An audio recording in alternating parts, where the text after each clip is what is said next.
ম্যাচের পর দীনেশ কার্তিককে সাক্ষাৎকার দিতে গিয়ে মোহাম্মদ সিরাজ জানিয়েছেন, সোমবার সকালে উঠে বিলিভ লেখা একটা ছবি ওয়ালপেপারে সেভ করে রেখেছিলেন। তবে শুধু বিলিভ শব্দ নয়, সঙ্গে ছিল একজনের ছবিও। সেটা কার? সাংবাদিক বৈঠকে সিরাজ নিজেই সেটা প্রকাশ্যে এনেছেন। ম্যাচের পর ভারতীয় পেসারের কান্নার ছবি ভাইরাল হয়েছে।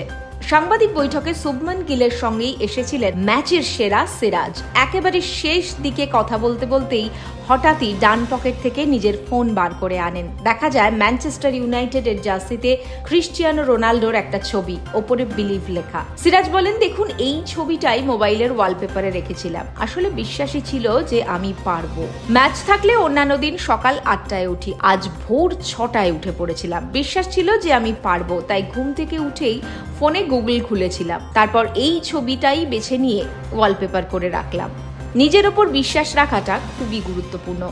রোনাল্ডোর বড় সমর্থক সিরাজ। উইকেট নেয়ার পর রোনাল্ডোর ধাঁচে সিইইউ সেলিব্রেশন প্রায়ই করে থাকেন। সোমবারও তা দেখা গিয়েছে। তাই নিজেকে তাতিয়ে দেওয়ার জন্য বেছে নিয়েছিলেন প্রিয় তারকার ছবি। শেষ পর্যন্ত সফল হয়েছেন সিরাজ। এখন সময় ফলো এবং সাবস্ক্রাইব করুন।